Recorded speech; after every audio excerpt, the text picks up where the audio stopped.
You're watching the Weather Network on this Monday afternoon. The rain will be rolling in during our commute. It's feeling a little bit chillier and the clouds are building. I'm feeling a little cold already. We're at the Oakville Skid Control School. We're showing you how not to drive in rainy weather. We're going to be talking to Doug Annette of the Oakville Skid Control School coming up, giving us tips, advice on how to drive in these conditions, because some of us may have forgotten on how to drive in the rain versus the snow. To you inside now, Suzanne, with your weather story. Rain, Kasia. Yes, the rain imminent and the need for good driving skills. Well, all the time, really. Kasia. Rain is moving into the area right on time for the commute, so we find ourselves at the Skid Control School in Oakville.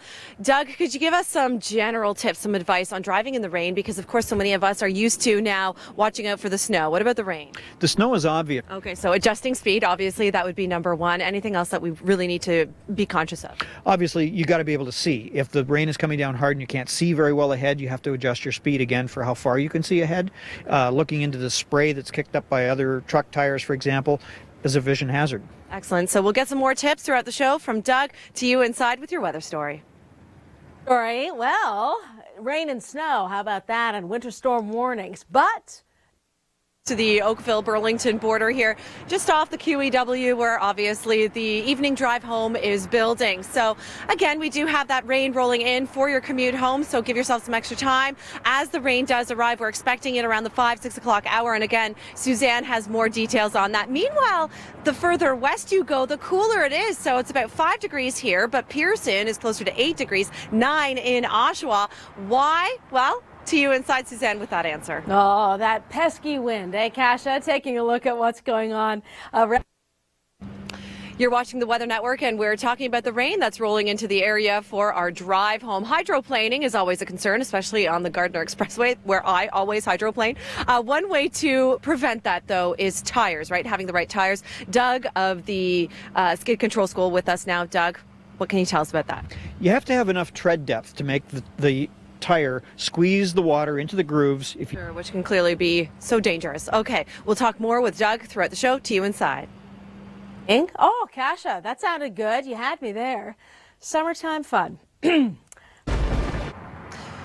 Your Weather Watch continues right here at the Weather Network. Thank you so much for tuning us in this afternoon. Now, I'm going to tell you a little quick funny story. You know, as I was heading out, I knew we were going to reach 9 degrees today, but I also knew with the clouds building in, it would be chillier. So I have here another coat. I've had to change a few times already. It's just that kind of an afternoon. And of course, the rain showers, they will be rolling in. We did feel a few raindrops already throughout the afternoon shoot already. Now, coming up very shortly, I take quite the ride with our friends at the Oakville Skid Control School, so you'll want to stick around for that. We're talking about driving in rainy conditions. But first, to you inside, Suzanne, with more on your weather.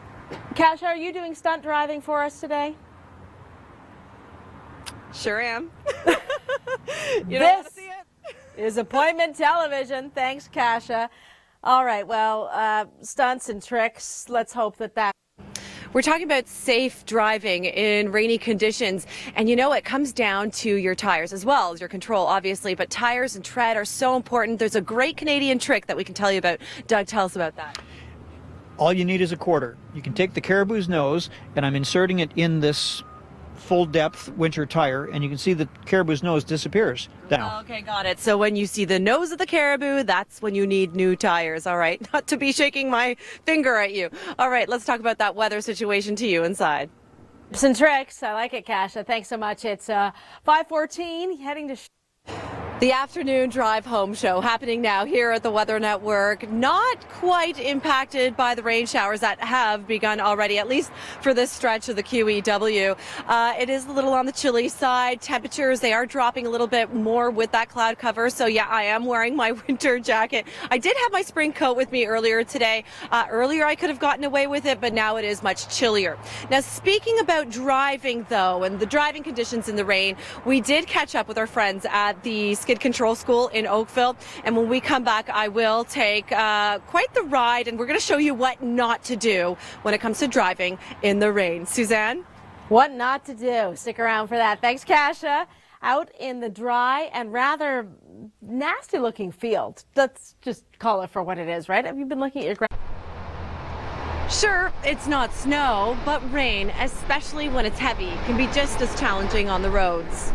In the And of course, as a driver, it's so important to see well and to be seen. So you want to make sure you have plenty of windshield washer fluid. Make sure your wipers, they're in tip-top shape, working order. Use your defogger if need be. And finally, even during daytime hours, you want to turn on your headlights so that everybody around you can see you well. For the Weather Network, I'm Kasia Bodurka. And some great things to keep in mind if you're driving tonight or tomorrow morning. The rain is going to continue. We have